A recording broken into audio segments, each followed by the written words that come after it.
कि विधि पूर्वक अनुष्ठान स्तुति कर रहे थे। तो उसी से अवसर पर महारानी पार्वती जी ने भगवान शंकर भगवान से हाथ जोड़ करके प्रार्थना की, हे महेश्वर आप मेरे बड़े सौभाग्य है, आप जैसे अर्धनारीश्वर पति का मैंने वर्णन किया है, वह मैं कौन सा मैं जान सकती हूँ मैंने कौन सा पुण्य किया है, अर्जन किया है। आप अंतर्यामी हैं, मुझ दासी बताने को कृपा करें। महारानी पार्वती की ऐसी प्रार्थना सुनकर के शिव जी बोले कि पार्वती तुमने संग्रह किया है जिससे तुम प्राप्त किया है, यह बाती गुप्त है और आपके आग्रह करने में प्रयोग करता हूँ। यह भादो मास शुक्ल पक्ष की तीजा का व्रत है, इसका नाम हड़ताल का व्रत है, विष्णु ने भेजा है। मैं चाहता हूँ कि आपकी सुंदर कन्या का योग्य वर प्राप्त हो। सो वैकुंठ निवासी से सैयर पर विराजमान भगवान विष्णु ने आपका कन्या को स्वीकार किया है, यह आपको स्वीकार है। राजा मंजल ने कहा कि हे महाराज मेरा सौभाग्य है जो मेरी कन्या को विष्णु भगवान ने स्वीकार किया है, मैं अवश्य उन्हें अपनी कन्या का कन्यादान कर दूंगा। यह सुनिश्चित हो जाने पर नारद जी वैकुंठ धाम को पहुंच गए, वहां पर पार्वती जी विवाह का संपूर्ण वृत्तांत सुनाया। इधर महाराज हिमाचल ने वन में पहुंच करके पार्वती के विवाह का पूर्ण होने का सुनाया।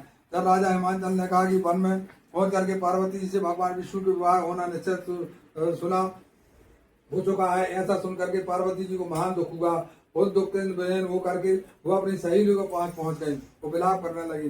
तब सहेली ने कहा तुम्हें किसी प्रकार की चिंता मत करो, मैं आपको ऐसी गुफा में ले चलूंगी जहाँ महाराज जी हिमाचल भी आपको नहीं पा सकेंगे, तो फिर शादी कैसे होगी।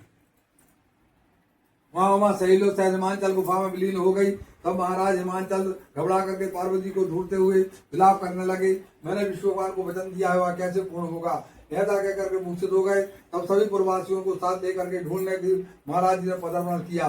चिंता करने लगे, मेरी कन्या को व्याघ्र खा गया, सर्प ने डस लिया या कोई राक्षस उठा करके ले गया। महारानी मैना ने और मेरे साथ पुण्य किया। और सौभाग्यवत सहेली जो सहेली ने हरण किया था हिमाचल की गुफा में ले गई थी, वो तीजा व्रत किया, इससे इस व्रत का नाम हड़ताल का व्रत पड़ा। यह व्रत सब व्रतों में व्रतराज है। इस प्रकार से जो सुनकर के माता पार्वती ने कहा है प्रभु आपने मिलने की सुखद कथा सुना करके मुझे प्रसन्न किया है, परिवृत के करने की जो विधान है वह फल है उसको सुनाइए, इसलिए कृपा करके मुझे सुनाने की कृपा करें। भगवान शंकर कहने लगे कि मैं इस व्रत का फल सुना रहा हूँ, सावधान होकर के सुनो। यह व्रत सौभाग्यवती नारियों को पति चाहने वाली कन्याओं को करना चाहिए। यह व्रत भादो मास शुक्ल पक्ष द्वितीया के दिन शाम को आरंभ करें। यह व्रत निराहार रह करके और फलाहार और निर्जन होकर के रहना चाहिए।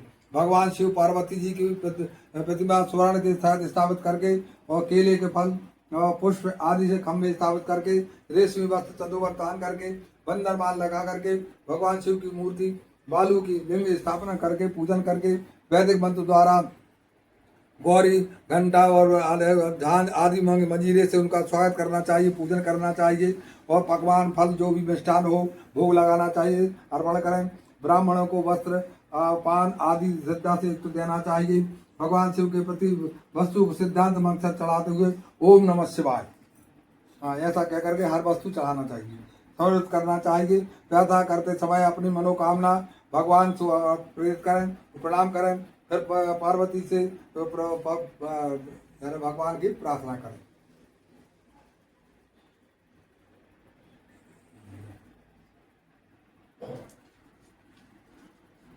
प्रार्थना करने के बाद पुष्पों को दोनों हाथ में लेकर के पुष्पांजलि समर्पित करें। फिर चतुर्थी को शिवलिंग किसी नदी में तालाब में विसर्जन करें। फिर 3 ब्राह्मणों को भोजन करा करके दक्षिणा देवें। इस प्रकार से व्रत पूर्ण करने पर नारी सौभाग्यवती होती है, धन धान पुत्र पौत्र से सुखी होती है और सुखमय जीवन व्यतीत करती है। कन्या को व्रत करने से कुलीन विद्यमान धनवान वर को प्राप्त होने का सौभाग्य प्राप्त होता है। ये देवी जो सौभाग्यवती नारी इस व्रत को नहीं धारण करती है वह बारंबार वैधव शोक को उत्पन्न होती है। जो नारी तृतीया के दिन व्रत रह करके चोरी से अन्न खाती है वह सूगरी का जन्म पाती है। जो फल खाती है वो बंदरिया की योनि पाती है।